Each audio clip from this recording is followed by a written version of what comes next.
The Where Our Minds Wander podcast may contain sensitive content and explicit language. Listener discretion is advised.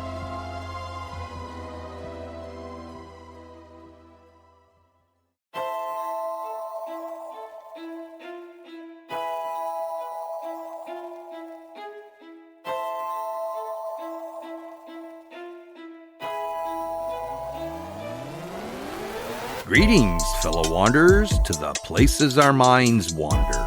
The house at the end of the dirt road, where disembodied voices whisper and strange sounds make the living shiver. Where shadows lurk at the edge of the woods, just outside your back door. And mysterious lights speed beyond reason across the clear night sky. Odd events throughout time that lead you down the rabbit hole. I'm Wes. And I'm Beth. And this is Where Our Minds Wander.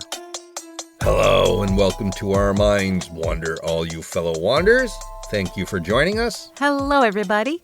Well, we hope that all you dads and stepdads, or any one of you in the dad role, had a great Father's Day. Yes, it snuck by us last week where we knew it was coming, but then we forgot to mention it. Well, here we are. Mentioning it. Right. So better late than never. This is true. We had a pretty good Father's Day. I had a pretty good Father's Day. One of my daughters came over early in the afternoon.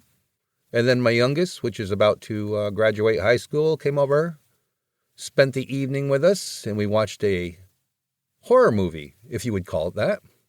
Yeah, it was called The Woman in Black, I believe. And for all you Harry Potter fans out there, it starred Daniel Radcliffe. And I know I've said it a million times in the last 12 hours or so, but he really carried that movie.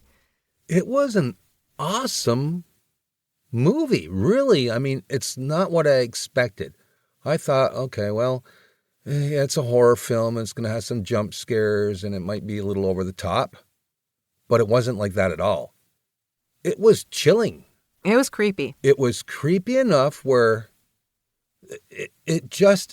there were times where I felt chills go through me. It was that well done. Mm-hmm. It was spooky. But, yeah, we loved it. Mm-hmm. One of the best movies I've seen in quite a while. Yeah.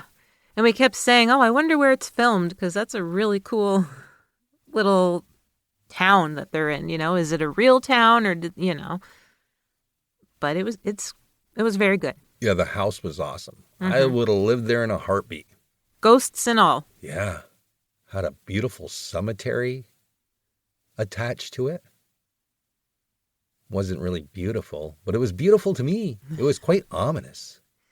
And every day when the tide would go in, or out, or in, and the road would be completely covered in water, and you're shut off you're from stuck everything. There. Yeah.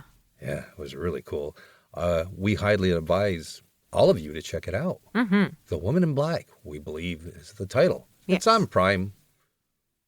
So, yeah, there's that. And this week, we've got another good episode for you. I know. I have my very own spooky mansion to tell everyone about. Yeah, this one is pretty cool. Mm-hmm. But looking at the pictures of it, yeah, I'd live here also. Well, you can't because it's a museum, but you could, prior to 1975, if you married into the family that lived there, I guess. Right. Or if you wait till the museum runs out of funds, then, Oh, that's make nice. an offer. That's nice. I know. You're terrible. Yeah, things happen. Well, I've lived in New York State continuously now for about 30 years, a little bit over. And when someone mentions the city of Cortland, I immediately picture a college town, since SUNY Cortland has existed since 1868. But then I also think of the Cortland apple, which, they're pretty darn good. They really are. But almost as good as the Macintosh.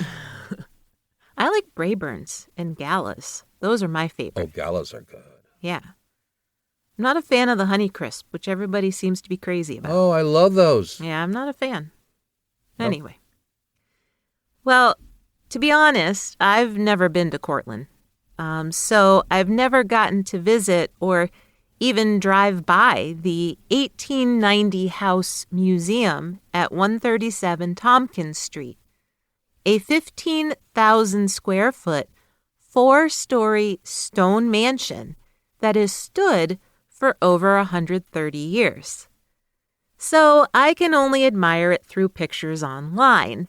And does it ever have a lot to offer to make my old house heart go aflutter? First, it looks like a mini castle with its turrets, arched windows, and Belcher glass mosaic stained glass. But inside, the mansion is a perfect example of the opulent Gilded Age. There's intricately carved cherry and oak woodwork everywhere you look. There's a fernery, or sunroom designed just for plants, and the gold parlor nook with lace curtains, gold and ivory silk wallpaper, and a stained glass transom window. The third-floor tower area was once the children's playroom with a spectacular view. The tower itself can be accessed through hidden compartments and roof hatches. Did you say roof or roof? Roof. Roof? Roof is what dogs say. No, they say roof. Roof hatches. So, who built and lived in this stunning mansion for over 83 years? The Wickwire family, beginning with Chester Wickwire, an entrepreneur and inventor. According to the official 1890 House Museum website, Chester Wickwire was born into a farming family in McGraw, New York in 1843. But at age 22, he set out to seek his fortune in Cortland. With his father's help, he opened a small grocery store on Main Street, which they ran together until his father passed away in 1866. Chester's brother, Chauncey, stepped in, and the two brothers continued to operate the grocery until Chauncey's death in 1872. At this point, Chester's younger brother, Theodore, partnered up with him. A year later, on just an ordinary day, a customer named Roland Hall came in for groceries.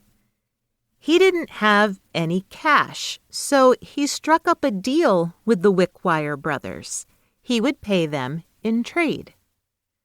The Wickwire brothers agreed to this and accepted several dog muzzles, rat traps, egg beaters, and one carpet loom in trade. Now, Chester always had the heart and mind of an inventor, and he was well aware of the struggles of farming life. So, he tinkered with that carpet loom until he created a machine that could weave wire instead. But that wasn't all. He also improved upon existing horse muzzles, seed spreaders, window screens, and popcorn poppers. This wire weaving thing seemed to be the wave of the future, and Chester purchased several more carpet looms that he converted into wire weavers. The Wickwire brothers sold their store in 1876 and went into the wire weaving business full-time, and business was booming. The Wickwire brothers were able to finance a 40-acre factory in 1880, and by 1883, they were the second largest producer of wire goods in the entire country. They produced chicken wire, barbed wire, window screens, dish covers, strainers, coal sieves, all kinds of woven wire goods. They even supplied wire for the building of the Panama Canal. But Chester wasn't just a savvy businessman. he single-handedly could not only fix any machine in his factory, he could also operate every single one. Plus, he owned the patents on every single one of his machines. The wireworks business made both Chester and Theodore millionaires. At the time of his death in 1910, Chester was worth almost $17 million. And he wasn't stingy with his money either. As the third largest employer in town, Chester employed 170 men and 35 women, more women than any other Cortland company at that time. Many of his workers were European immigrants, and he paid them each $39.50 a month in 1890, which works out to about $1,100 a month in today's money. So they were paid quite well. But it was a factory job, and like any factory in the late 1800s, it was dangerous work. The 1890 House Museum website mentions 7 industrial accidents in the decade between 1887 and 1897. For example, a 14-year-old boy who lost his toes and part of a foot while he was running a planer. John Grant mangled his fingers in the gears of a loom. As a person, Chester was a prominent figure in society, donating much of his time and money to the community. He served as a trustee of the First Presbyterian Church, the First National Bank, and the Franklin Hatch Library. He donated money to the very first hospital in Cortland, towards the paving of roads and the running of sewer lines. He was also consulted regularly on the road paving and the sewer stuff because he had such a good understanding of how those things should be done. While he was on a business trip to New York City in 1888, Chester's eye was caught by a beautiful castle-like mansion that he instantly fell in love with. You thought I was going to say it was a woman, didn't you? Nope, I did not. Okay. I read ahead.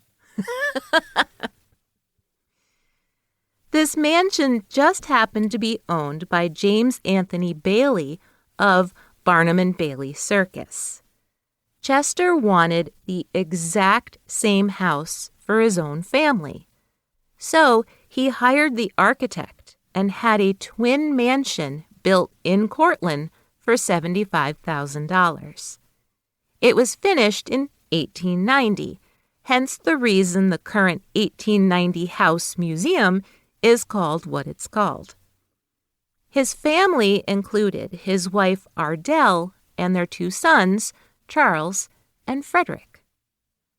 Ardell, who the 1890 House Museum website refers to as the boss, supervised their many servants, raised her 2 sons. A 3rd son, Raymond, died of scarlet fever at age 5, and she hosted weekly tea for neighborhood ladies. She was the one who encouraged Chester to support the first Cortland Hospital financially, and they ended up donating over $95,000 toward its construction. She was an active board member of the Library Association and the YMCA. When it came to their own servants, the Wickwires were pretty generous. As a rule at that time, most servants had every Thursday afternoon off and every other Sunday off. But the Wickwires went above and beyond. For example, their cook, an Irish girl named Margaret Lane Stack, was given the entire summer off before her wedding, so she could travel home to Ireland for a visit. She traveled on the White Star Line ship, the Baltic. After her honeymoon, she returned to her job as the Wickwires' cook. Charles, the eldest Wickwire son, was musically gifted. He played the banjo, autoharp, and xylophone. He graduated from Yale and eventually took over the wireworks business during the company's busiest time, the decades between 1920 and 1940. Now, this was just something I found that I thought was pretty cool, but Chester's family went to the World's Columbian Expedition in Chicago in 1893. So that's pretty cool. Charles Wickwire married Mabel, the girl next door, and he literally built a house next door to his parents, which is now used as SUNY Cortland's alumni house.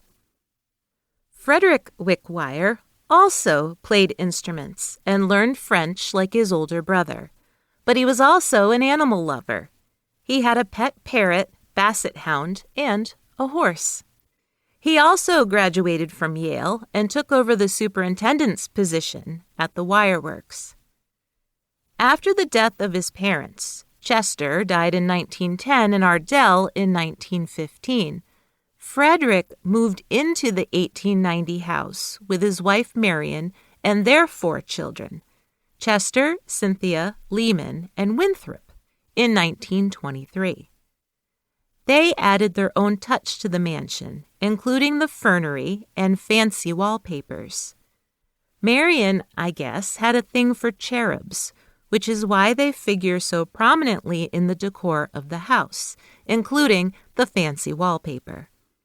But they also removed every single mirrored mantelpiece in the house, something that I'll come back to in a bit. When Frederick passed away in 1929, Marion lived alone in the house. When she married Judge C. Leonard O'Connor in 1931, he moved into the Wickwire mansion with her. As she got older, she required a chairlift to navigate the stairs. She lived alone in the house for many years after the death of her second husband, and Marion passed away at age 85 in 1973. In 1975, the Wickwire Mansion became the 1890 House Museum, which it has been ever since. And the staff there absolutely don't mind continuing to share the home with the Wickwires, several of whom seem to still be there in spirit. Common reports are of the usual variety, although they're always pretty unnerving when they happen. Things like phantom footsteps walking across the floor, shadow figures moving through the rooms, doors opening and shutting, sometimes physically and sometimes just audibly, and knocking sounds that can't be explained. Strange orbs and shadow figures sometimes appear in photographs. But then there are more specific events in the house that don't make sense and definitely seem paranormal. For example, when Frederick and Marion Wickwire moved into the house in 1923, Marion allegedly asked Frederick to remove all of the mirrored mantelpieces for a very specific reason. She swore that every time she walked past one, she would see her former mother-in-law, Ardell, staring out at her. Marion felt that Ardell was keeping watch over the house, and one can assume that she wasn't always pleased. Otherwise, why would Marion ask that they be taken down? Ardell's presence is still felt by staff and visitors to this day. One visitor claimed she felt something brush against her leg that felt like a long skirt. Other visitors have reported the feeling of someone tugging on their clothes, which could be Ardell or the spirit of her 5-year-old son Raymond, who had died of scarlet fever. According to a 607newsnow.com article from 2025, Nicely Hollenbach, the secretary of the museum, believes Ardell is just trying to make sure that her house is being taken care of. After the July 4th celebration that year, 2025, Nicely was upstairs, turning off all the upper floor's lights. Her niece was waiting for her downstairs. They were the only two people in the mansion. Nicely's niece swore that she saw a figure in a long skirt suddenly appear at the top of the stairs, and she heard the swish of fabric as the figure turned away. Nicely came downstairs, and the two women went outside, only to notice that all of the upstairs lights were back on. It's believed that, besides Ardell, and perhaps little Raymond, the spirits of Chester and Frederick still linger in the house. Chester is said to be more curious and engaging, and he will respond well to questions about his inventions or the house itself. Frederick is said to be a little more standoffish and not as happy about strangers roaming inside his former home. He has made his presence known a few times up in the billiards room. At the end of a Spirits in the Castle event in October of 2009, all of the guests who had been ghost hunting were downstairs enjoying refreshments. A tape recorder had accidentally been left on the billiards table, and it was still recording. When the owner went to retrieve it and listened to the recording, the distinct sound of billiards balls hitting off of each other was captured, even though there had only been a single ball placed on top of the table. Dark fingerprints, like those left behind by dirty or dusty hands, were also discovered on the wall in the maid's bedroom. Now, there is an unpleasant and possibly unnecessary rumor about a maid named Victoria having once taken her life inside the mansion, but I could not find any corroborating evidence for that, and I kind of feel like a story like that is kind of just cliche, but I figured I'd better mention it. Well, as nice as people as they were, and as well as they treated all their staff, I can hardly see any one of their staff wanting to take their life there. Right. You would think that the family would help them out. I don't know. It just seems like one of those stories, people who have servants, of course, one of them must have killed themselves. It's just cliche. Well, Ghost Hunters, the TV show, paid a visit to the 1890 House Museum back in 2013. So if any of you want to check out the episode, it's Season 9, Episode 4. Nicely said in the News Now article, quote, "The house, made of brick, stone, and wood, holds memories and energy. It's exciting to hear from the Wickwire family and know that they're there, but it makes you wonder if they're stuck or if they simply feel a duty to stay." End quote. Or they just love the house that they built. Yeah. And spent all their time in. 83 years for the family, Right. Same family. Raising a family, Mm-hmm. having all those holidays. Mm-hmm. I mean, who would want to leave their house after? Yeah. I do find it really cool, though. I feel bad for Marion, but when they moved in 1923 and Ardell had already passed away, but she kept seeing her face in the mirrors, looking at her. Yeah, I'd have all the mirrors taken down, too. I guess. Quite possibly. Yeah. But they sound like such lovely people, and they're kind. Mm-hmm. They gave a lot to the community, which they didn't have to do, and they spent a great deal. Mm-hmm. I can't ever see any of them wanting to harm anybody or scare anyone.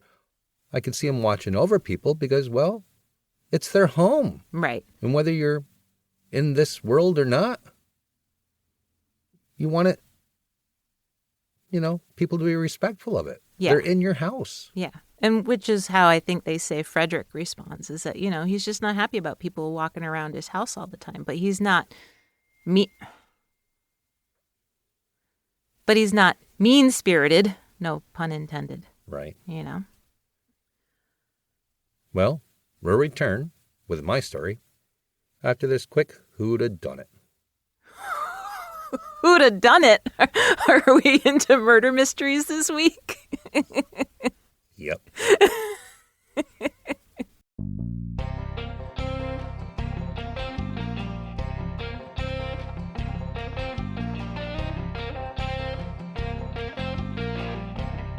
Hey, did you know? Despite popular belief, Thomas Crapper did not invent the flush toilet. He did make some improvements on the existing flush toilet, though, including the U-bend drainage pipe. So perhaps that's why people think it's true. The first flush toilet was invented in 1596, a whopping 240 years before Crapper was even born.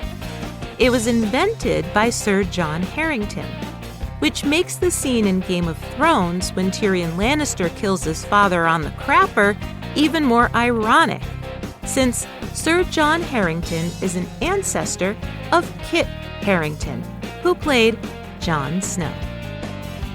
Who'da thunk it?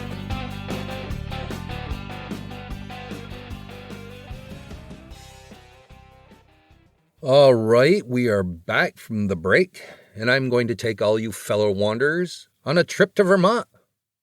Brunswick, Vermont, on the eastern side of Essex County, is right on the Connecticut River, bordering New Hampshire.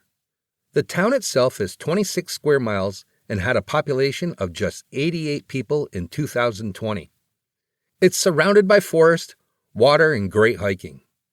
Now, you've probably never heard of Brunswick, and you've probably never heard of Brunswick Springs, even though Ripley's, believe it or not, named Brunswick Springs the 8th wonder of the world in 1984. You see, back in the late 1800s, pretty much anyone who was anyone knew about Brunswick Springs. First, for its incredible healing waters, and then for its terrible curse. In the beginning, the land that became Brunswick was inhabited by the St. Francis Abenaki tribe. The small spring was so sacred to them, they referred to it as medicine waters, and believed the spring had healing powers. The spring is pretty remarkable. It's actually a rare geological anomaly, where 6 very distinct mineral springs all feed into one spot.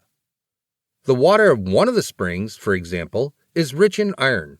Another is rich in calcium. The remaining 4 are rich in magnesium, sulfur, bromide, and arsenic.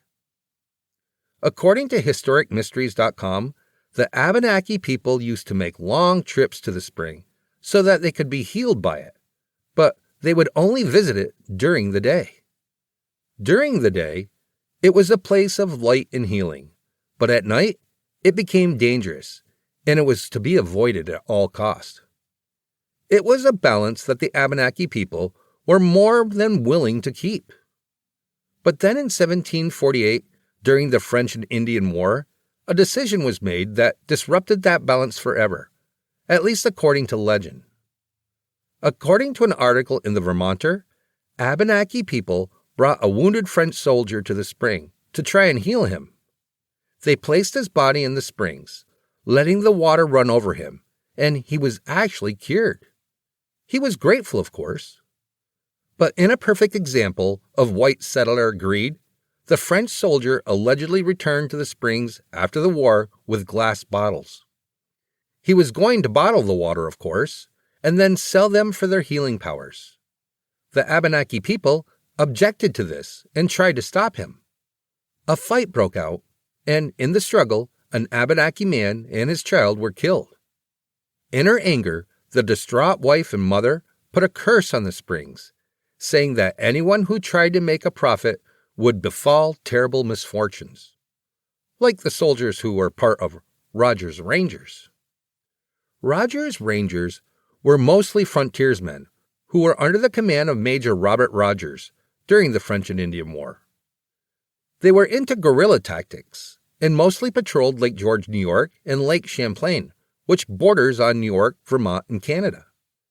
But they also carried out the raid on St. Francis, where they destroyed the Abenaki village of St. Francis in Quebec.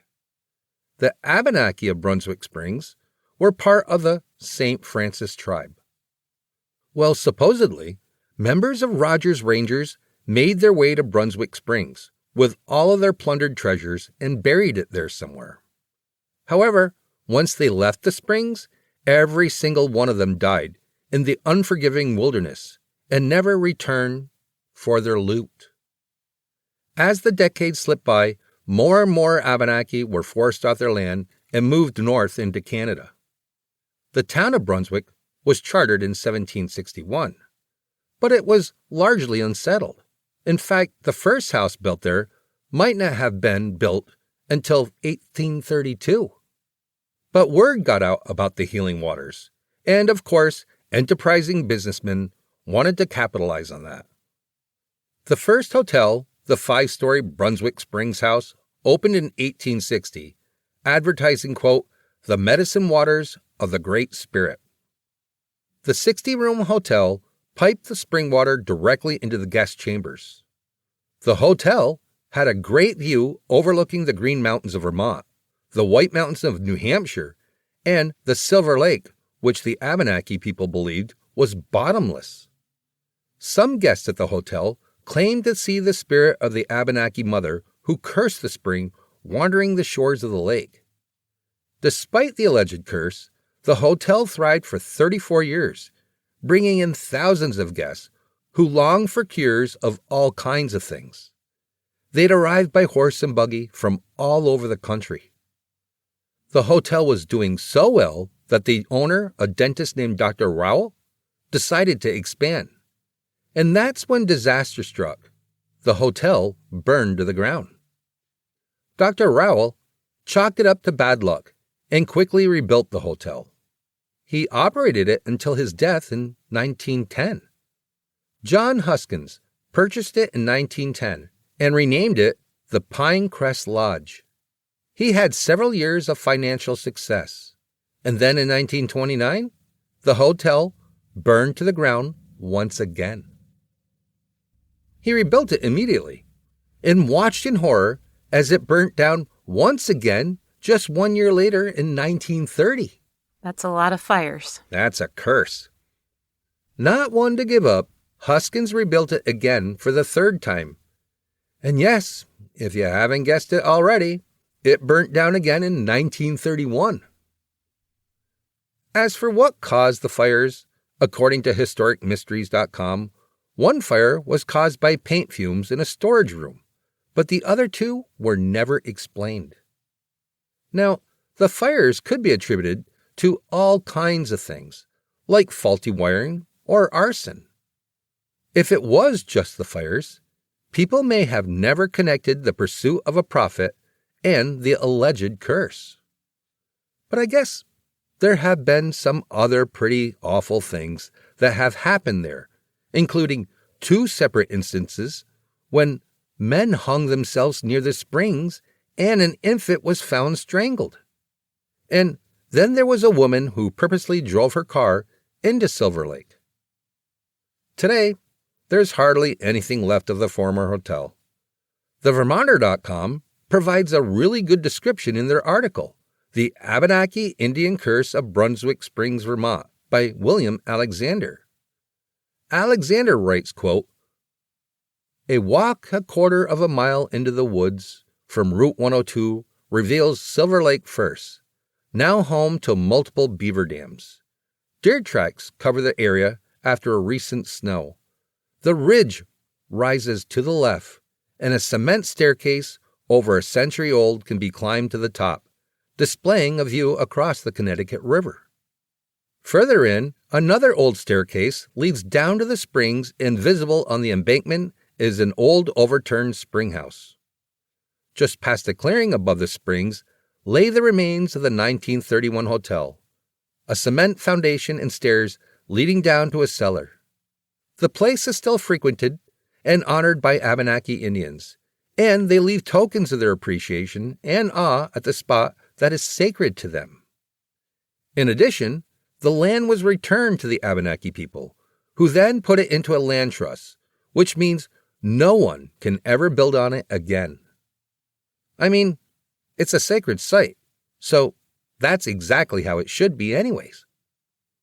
In 1984, the Ripley's Believe It or Not television show declared Brunswick Springs the 8th wonder of the world, due to the fact that the 6 separate springs all bubble up in the same spot. Now, at some point, I couldn't determine when, a concrete slab was put in, drilled with 6 separate openings, so that each separate stream of spring water goes through its own outlet. One of the photos that I looked at looked older, so it may have been as far back as the 1920s when it was put in. But what about the actual makeup of the springs? Is the water there truly special in a medically proven way? Well, that's debatable. A geologist from New Jersey tested a sample of water from each spring and determined that they weren't all that different and mostly contained sulfur dioxide. But if you believe the waters will heal you, well, maybe they will. Like Bill Bodell, a Brunswick resident, who told the Vermonter that he'd been drinking the spring water since 1945. After getting out of the Army, Bodell got a job for the railroad in 1945 and hurt his back. He went to several doctors who couldn't seem to do anything for him. But his pain went away after drinking from the springs regularly. In fact, there are several local stories about people feeling better and doing better after drinking from the springs. So, with that said, who can truly say if these spring waters heal or not? But then again, it was sacred to the Abenaki for a reason, and that says something. It's interesting. It's funny when it's a Vermont place and it's somewhere that we've never heard of.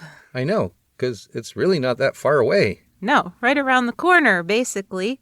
And with all my ailments, I'd definitely want to give it a try. I'd be over there getting bottles of the stuff and carting it home. Well, even though it's Abenaki land, people can still go hiking there, right? Yes, they can. Yeah. I don't know about the concrete thing with all the separate...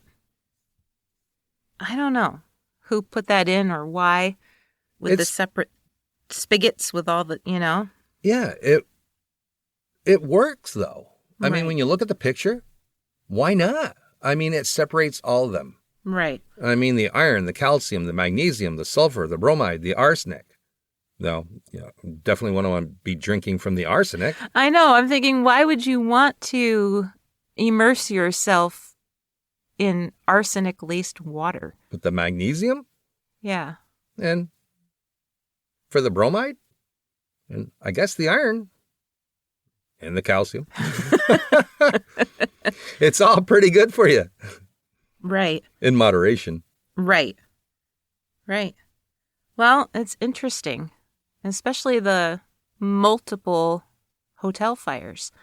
Although I could see how if, somebody had a beef about this massive hotel being there, that maybe they did set it on fire multiple times. Maybe it was arson. I would think quite possibly that it would be. Mm-hmm. It seems logical. Mm-hmm. Because you wouldn't want it there. Right. Right, if it's a sacred spot. I know. Yeah. But, that's the price we pay sometimes for... taking over other people's land. Yeah. Yeah. Well, interesting story. Maybe we'll put it on our summer to-do list. Perhaps so. Yeah. We're headed to Vermont for several other reasons. Yes. We have a tour at the Bowman Mansion and Mausoleum Mansion coming up. In the works. We haven't set a date yet, but I'm hoping to do that soon. July. Yeah. Yeah. And we're going shopping in Burlington and Williston and those places next month also. Mm-hmm. So, Vermont, here we come, like it or not. And I can already guarantee when we get to the ferry, who's going to get stopped so they can do a security check? We will. Every single time that we get on the ferry, we're the ones that get stopped. I know. It's weird. I always call it, and that used to never happen to me. Maybe you look suspicious. I don't think so. Maybe it's because of the color of our car. Maybe, I don't know. It's truly odd. It is weird. All I know is I want a bridge from New York to Vermont. That happens soon. There is. But From there's been talks Champlain about it to- since 1980. There is a bridge from Champlain to Alberg. I mean from Or St. Albans. I always get Alberg and St. Albans confused. directly from Plattsburgh into Burlington. Well, yeah. But that's not going to happen. You're going to have to take the ferry and open the trunk. I know. Well, if you'd like to know more about tonight's episode, You can always check our sources in our show notes. that you can. Join us again next week for an all-new episode of Where Our Minds Wander. See you soon.